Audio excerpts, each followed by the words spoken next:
For well over a century, Catholics, Orthodox, Protestants of various traditions have been engaged in the search for a common celebration of Pascha, or Easter. In my presentation, I'll be using the terms interchangeably as synonyms, but please keep in mind that many people would dispute even that element of commonality between our church families. Toward the end of my presentation, I would like to address 4 questions. One, very briefly, how are we actually celebrating Pascha today? I'll address a second question at greater length. Why are we celebrating?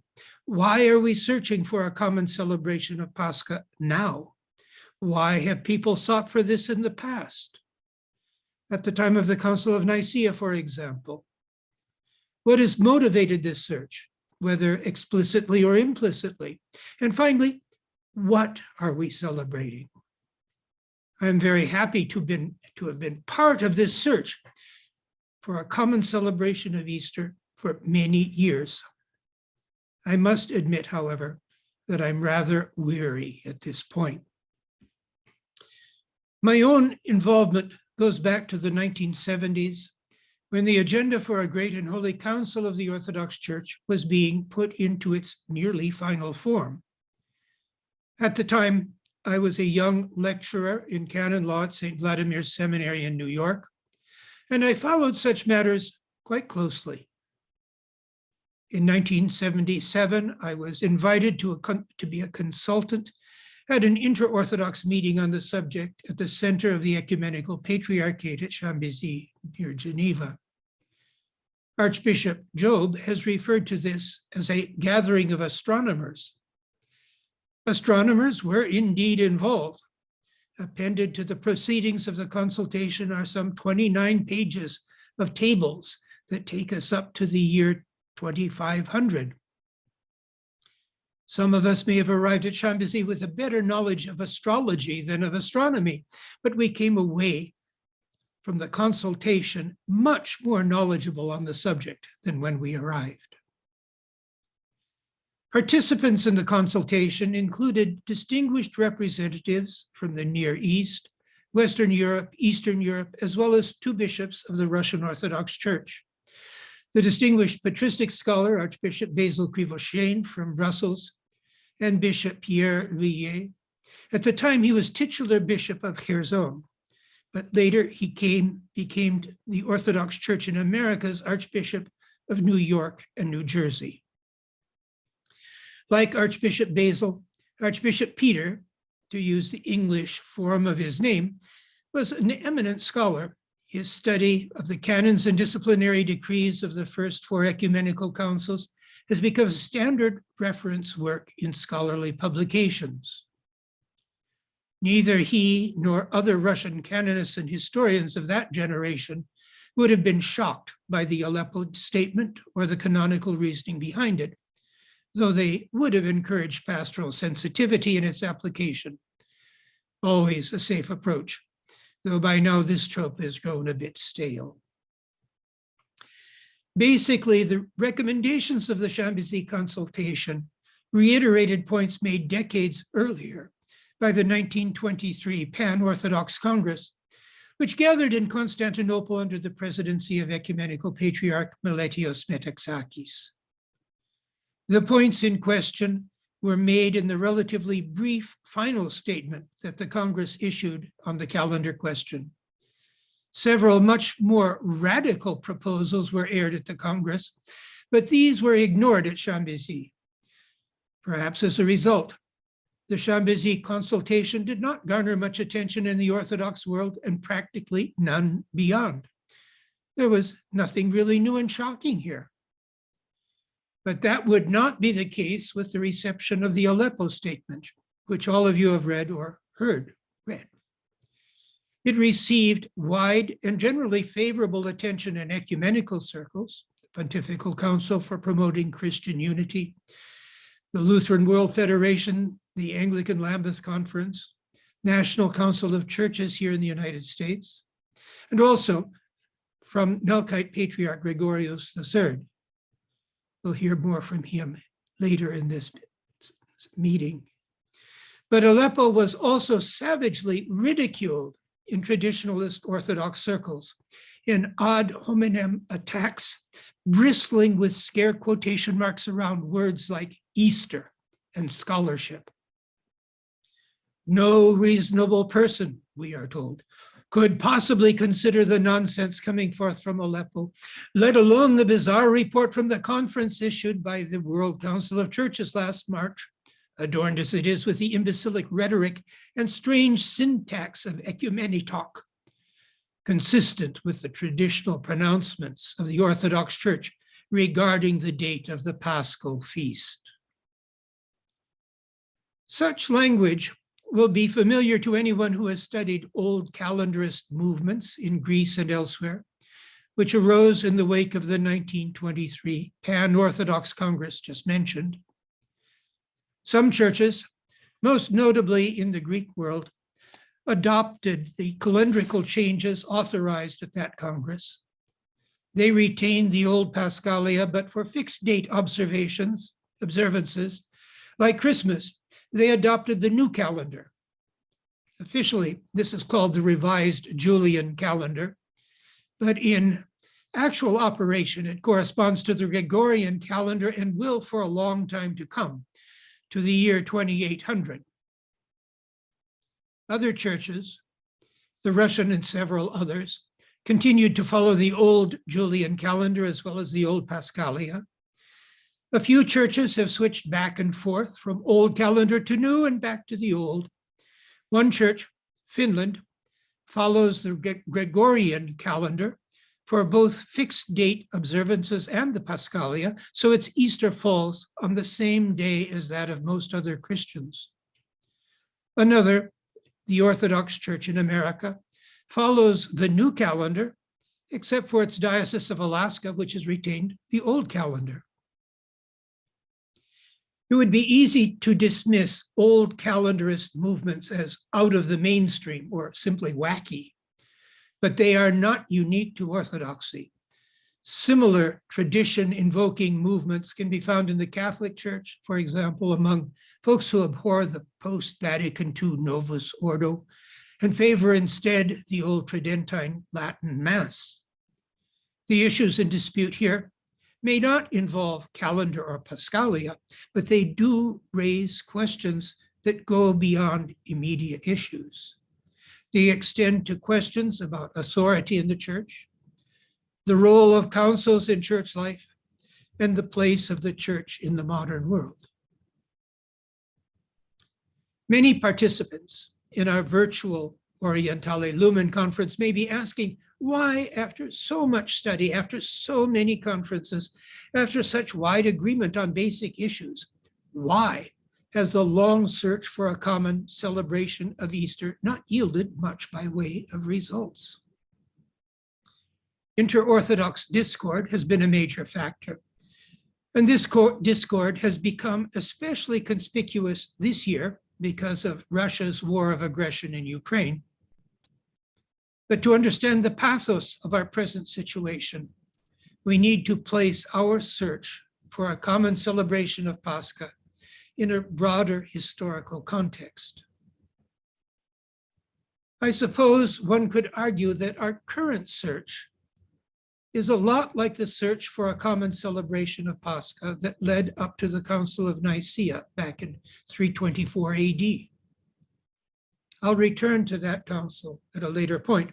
Right now, I'd just like to say, I am not convinced by such arguments. Just consider how characteristically modern the present search has been. By modern, I don't mean up to date. I mean the world as it developed in the 19th and 20th centuries. On the one hand, the world grew larger in population, for example, and in the range of goods and services available, especially in industrialized Europe and North America. But with advances in transportation and communications, the world also grew smaller. Faster and bigger freighters, passenger ships, and battleships opened up the distant shores of Asia and Africa for exploration and exploitation. And soon, new technologies opened up continental interiors. For example, the Great Plains of North America, the Great American Desert, as old maps called it. Draft animals, oxen, horses, mules, gave way to rail and eventually to aviation. Telegraph, telephone, radio transmission connected people and markets. The pace of life accelerated. Possibilities for human interaction increased. All this encouraged greater standardization of weights and measures. In much of the world, pounds yielded to kilos, quarts to liters, feet to meters.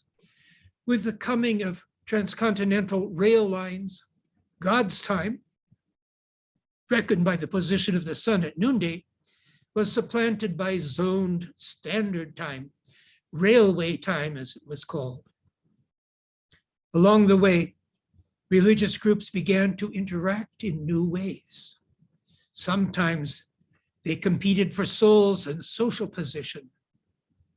But sometimes, in the case of mainline Protestant groups, they worked cooperatively in domestic social projects like the temperance movement, for example, and even more energetically in foreign mission work in Asia, Africa, and elsewhere.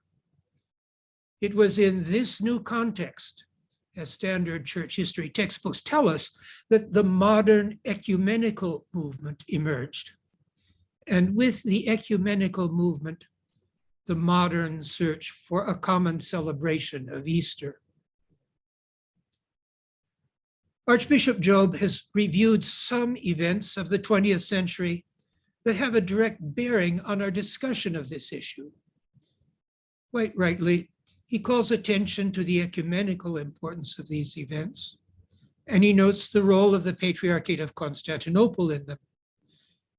But here again, keep in mind the historical context.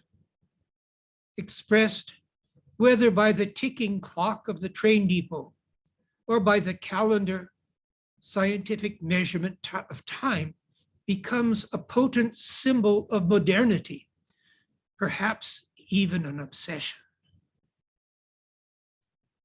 You probably are familiar with Charlie Chaplin's classic film, Modern Times. A scarier shot from the same movie shows him dangling from the hand of a clock high above the streets of New York City.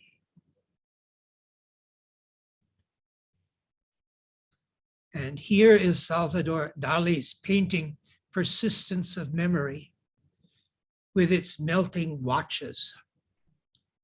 Time melting in the arid wilderness of modernity, but still inescapable. Shippers, bureaucrats, even casual travelers complained about calendar and timekeeping differences. This was especially true in Europe. Russia and other predominantly Orthodox lands were on the Julian calendar, while Western Europe, the Americas, and much of the rest of the world were on the Gregorian calendar by this point. As early as the 1820s, the Russian scientific community began to float projects to correct the East calendrical backwardness. The call for calendar reform became more insistent as the end of the 19th century drew near, when the lag in the Julian calendar would increase from 12 days to 13. But ordinary people tend to resist change, whether then or now. Recently, I read an article about a remote Scottish island, Fula, which still operates on the old Julian calendar for the celebration of Christmas Day and New Year's. But Fula is way behind the times. Christmas for the islanders falls on January 6th, New Year's Day on January 13th.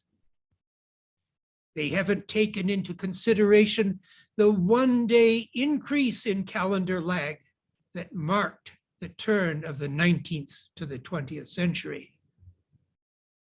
Around that turn of the century, both civil and ecclesiastical authorities in Russia were aware of the need for some calendar reform, but they couldn't agree on how best to do this. Change came only in February 1918, following the Bolshevik seizure of power in late 1917 with the Great October Revolution, which of course took place in November on the new calendar. Further calendar changes came in the 1920s and 30s as the Soviet Union experimented with various modifications, including 5-day and 6-day work weeks.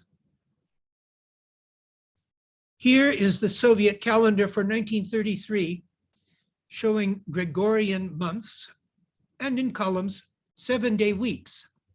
But onto this, work weeks are distributed. The rest day of the 6-day work week is indicated in greenish blue. Indicated in red are 5 national holidays. In experiments like this, Sunday lost its formerly privileged position as a day of rest, which was just fine as the Soviet Politburo was concerned. Of course, with these staggered work weeks, husbands, wives, and families could end up with very different schedules, not convenient for them. But the gross production of factories and collective farms increased, at least in theory. The end result was that for serious Christians, the old Julian calendar became a powerful symbol of church authenticity in the face of schism, persecution, and bureaucratic tinkering. And so it has remained to this day. With the Bolshevik Revolution, the end of World War I, the collapse of the Ottoman Empire, with international boundaries being redrawn throughout Eastern Europe, the Balkans, the Near East, world orthodoxy faced many new challenges. One of them, maybe not the most serious, but always popping up on agendas, was the question of the calendar and Paschalia. In part, this was because the Orthodox were not the only ones interested in this question. I've mentioned Soviet experimentation with the calendar. Similar projects were being promoted more widely. In the United States, for example, George Eastman, founder of Eastman Kodak Company, lobbied for an international fixed calendar with a year divided into 13 months, each with 4 weeks and 28 days, with an additional day inserted annually at the end of each year and a second day inserted at the end of June in the case of leap years. Why this change calendar? Well, it would be a boon for business. It would make accounting more consistent and predictable for paydays, expenses, sales periods. Very practical. Fuller Brush Company, Sears Roebuck were among the big corporations that adopted it for their own internal records. Or consider New York socialite Elizabeth Achelis, who promoted the cause of a world calendar from the 1930s until her death in the 1970s. Her proposed calendar would give the year 4 equal quarters with fixed dates that remained the same each year. The day after December 30th would be World Day and not assigned a weekday name or number. In leap years, another World Day would be tacked on after June 30th. Achelis preached this calendar with the fervor of an evangelist. She argued that it would strengthen efforts to promote international cooperation and to achieve international peace and security. His globally shared holidays would be a rainbow bridge of many colors, whereon peoples of all climes, customs, and faiths join in a spirit of greater fellowship and friendship. Her proposal was given serious attention by many mainstream publications and by newsworthy public figures like Mahatma Gandhi. The League of Nations supported the proposal, as did the American Association for the Advancement of Science and the Federal Council of Churches in America, the forerunner of the National Council of Churches. We see in these examples one of the ways in which the search for a common celebration of Pascha has been instrumentalized in modern time. A common celebration of Pascha, preferably on a fixed date, would be a welcome instrument in what many people considered a noble project. It would help bring a higher level of rationality to industry, commerce, public life. In so doing, many argued, it would encourage mutual understanding among peoples, and in this way contribute to world peace and prosperity. That didn't happen. Instead, we got World War II and even greater barbarity. But thereafter, circumstances began to change. In the wake of the Holocaust, Christians began to be more aware of the moral and spiritual desirability of reconnecting with the Jewish roots of their faith. Reaffirmation of the connection between Passover and Easter was one way to do this, effectively ruling out a fixed date for Easter. There have been occasional efforts to reopen the question of a fixed date, from Pope Paul VI shortly after the Second Vatican Council to Archbishop of Canterbury Justin Welby earlier this year. So far, such efforts have been unsuccessful. In part, this may be due to repeated Orthodox rejection of such efforts. For example, in the inter-Orthodox Shambhazi consultation and in the Aleppo report. But perhaps at this point, Aleppo may be a solution in search of a problem. Certainly, the problems that initiated the modern search for a common date for Easter have now been overtaken by a host of new issues. With the global expansion of Christianity, especially in post-colonial contexts, we've become aware not only of the ecumenical significance of our search for a common celebration of Pascha, but also of its interfaith implications and of a wide range of transcultural issues. Or rather, we should have become aware. In our everyday encounters with the religious and cultural other, we generally are civil. At official events on public holidays, we may even smile and embrace, but serious Jewish-Christian dialogue has been limited, and a fortiori, serious Muslim-Christian dialogue, despite the many opportunities we have here in the United States, given the frequent overlap of our cycles of worship. Consider also our ways of relating to fellow Christians in sub-Saharan Africa, Southeast Asia, elsewhere in what used to be called the Third World. All too often, we Americans enter into conversations with the superior air of a colonial interloper. Here, we should ponder the theme of liberation that we find in the Exodus story. Liberation from the chains of slavery, from economic oppression, from programmatic violence. I began this presentation by asking, how are we celebrating Pascha? Certainly we have our church services, and for the most part, they are very beautiful, whether Catholic or Orthodox. But how well do they help us address some of the issues I just mentioned?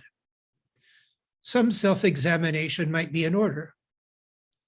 We could begin by paying closer attention to how we present ourselves and our faith in our liturgical texts. In general, the scriptural readings are wonderful, especially those from the Old Testament prophets. But some of our inherited hymnography is not so wonderful. Here is one cringe-worthy example from Good Friday in the Orthodox Church. The swarm of God-killers, the godless nation of the Jews, cried out in fury to Pilate, "Crucify him." We can hide such texts from ourselves and others by singing them in some ancient language, but it's hard to run away from them. But like so many of our friends and neighbors, we do somehow manage to run away from the more challenging aspects of Pascha. How do we celebrate the holiday? Perhaps by indulging in many of its silliest, most commercialized aspects, in much the way that we also celebrate Christmas and Halloween. Let's turn quickly from how we celebrate Pascha to my second question. Why do we celebrate Pascha? And why have we been searching for a common celebration of Pascha? And here we have to be brutally honest. Are we instrumentalizing Pascha in much the way that interwar economists and social theorists instrumentalized it? We may congratulate ourselves that our first concern is not global peace and prosperity. That would be presumptuous on our part. We can't do everything. We may simply believe that common celebration of Pascha will help advance the unity of our churches, and perhaps it will. But please note, in the Orthodox family of churches, our, for the most part, common celebration of Pascha doesn't seem to have appreciably advanced our unity. In any case, we shouldn't mistake synchronous liturgical observance for ecclesial unity. Why do we celebrate Pascha? We have many and varied reasons, not all of them acknowledged. One reason may be that we are nostalgic for Easter as we celebrated it once upon a time, with new outfits for church, traditional tribal foods, Easter egg hunts, foil-wrapped chocolate Easter bunnies. Or we may miss the social stability of a largely Christian neighborhood. Or we may want to hold on to the privileged legal position that religious holidays like Easter have enjoyed in many countries, ours included, countries that at this point may be only nominally Christian. We need to be honest about why we are celebrating Pascha and why we are searching for a common celebration of Pascha. And that means reflecting seriously on what we are celebrating. What is the meaning of Pascha? Father John Baer has addressed this question in his presentation for our Orientale Lumen conference and in several of his books. That means that I don't have to say much about Pascha before the Council of Nicaea, and more particularly about Pascha in the Quartodeciman tradition, as we encounter it so beautifully in the early centuries of the Church among disciples of St. John the Evangelist, a long series of them from Asia Minor and from Asia Minor diaspora communities elsewhere in the Roman Empire.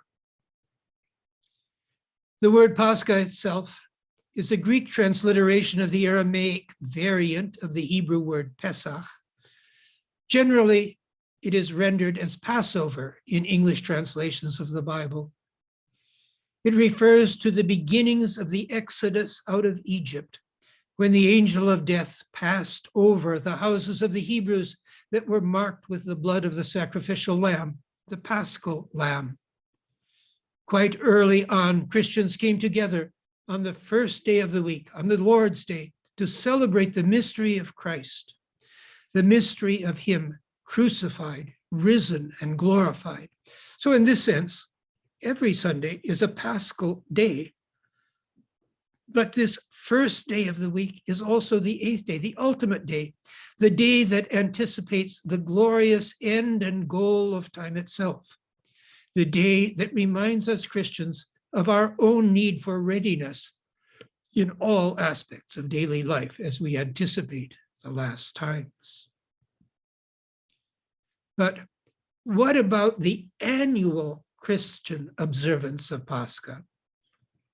As Father Bear and many other scholars today argue, it goes back to the Quartodecimans, the 14ers, who observed it on the 14th day of the month of Nisan, the Jewish Passover, with a day of strict fasting culminating in celebration. A series of controversies ensued. I don't have to review them all here. By the mid-3rd century, most major church communities had adopted what must have seemed like a good solution. Observe the Lord's Passover on the weekend following the 14th day of Nisan, prolong the strict fast until early Sunday, push it back to Friday, the day of the crucifixion, as this is presented in the Synoptic Gospels, Matthew, Mark, and Luke. But controversy didn't completely end. Near uniformity was established with the Council of Nicaea, but not without resistance from various dissident groups and not without imperial help. An imperial edict in 413 AD, followed by another in 423, punished with exile anyone who celebrates Pascha on a day other than that of the Church Catholic. As we approach the 1700th anniversary of the Council of Nicaea in 2024, we have been examining the Council's attempt to establish unity in the celebration of Pascha and some of the background to this attempt. As we do this, we should also consider some of the unintended consequences of this ancient search for a common celebration of Pascha. I'll limit myself to 2 points. Here's the first. An old friend, the late Father Thomas Talley, refers to one of these unintended consequences in his book on the origins of the liturgical year, where he makes a point that Father Bear also develops very effectively. The original unitive celebration of the whole of the Christian mystery of Pascha was refracted in time to yield a series of discrete commemorations. Developments in the 3rd century connected the seeds that would eventually yield the refraction of the single mystery of the redemption into a series of commemorations of discrete historical moments in that history. Refraction, as with a prism, by which a clear beam of light is broken into a rainbow of colors. The rainbow of our church year comes to include many beautiful feasts. For example, feasts marking the manifestation of Christ, with Christmas in the West, Epiphany in the East, and by the late 4th century, both are being observed throughout the Roman Empire. And then there are the complexities of Holy Week and the Paschal season. These we owe mostly to the worship schedule of Jerusalem in the 4th century, at a time when Palestine was being reorganized as a veritable Holy Land, with pilgrims coming from all around the Roman Empire and beyond to explore sacred geography firsthand. Whether Catholic or Orthodox, we have deep emotional reactions as we participate in the services of Holy Week and Easter, and in other celebrations in the course of the liturgical year. But it is easy to lose sight of the inner cohesion of these events. We may end up treating them as successive episodes in the biography of Jesus during his life on earth, which would be a big mistake. Or we may prefer one color of our refracted rainbow of celebrations to others. Protestants may prefer the deep purple of Christ's suffering and atoning sacrifice on the cross. Catholics may prefer the warm humanity of Christmas. Orthodox may prefer the gleaming white of the midnight procession at Pascha. It's easy to play one color against the others, forgetting the pure, unrefracted light of the mystery of Christ in all its fullness. Let's ponder this mystery as we consider some basic questions. What is the relationship between historical commemoration and eschatological expectation? The relationship between looking back at Jerusalem in the time of Christ and looking ahead to a heavenly Jerusalem. The relationship between remembering times and places of the past and being molded here and now by God's kingly rule. It's hard conceptually to hold together the mystery of our salvation, but hold it together we must, just as we hold it together when we pick up a two-sided liturgical cross like this one. Here is a second unintended consequence of the Council of Nicaea's attempt to establish unity in the celebration of Pascha. The council was ecumenical in two senses of the word. It was a largely episcopal gathering that sought to discern and articulate the common mind of the Church Catholic on crucial issues of the day, on the dogmatic issue of Trinitarian doctrine, and on various questions of church discipline and practice, including the observance of Easter. This was a church council, but at the same time, it was an imperial council, a council of an empire that regarded itself as ecumenical, as universal. It was summoned by the emperor, facilitated by his provision of transportation and accommodation, dominated by his presence and words, and committed to acting in concert with him to advance the mission of the church.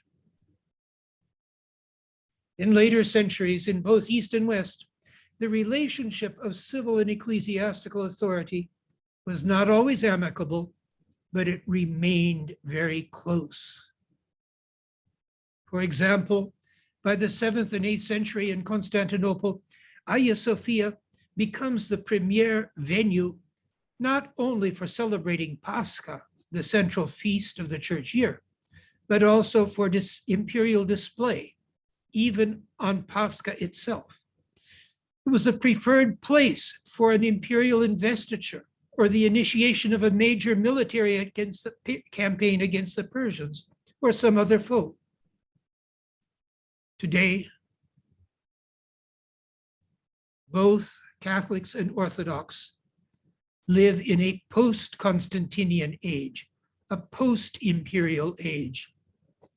Sometimes we are beguiled by nostalgia for the vanished empires and imperial structures that once sheltered us, but also may have stifled our capacity for adaptation and limited our field of vision. Now we are invited to imagine a post-imperial church, not as a grandiose monolith, but as a home as intimate and interactive as an extended household.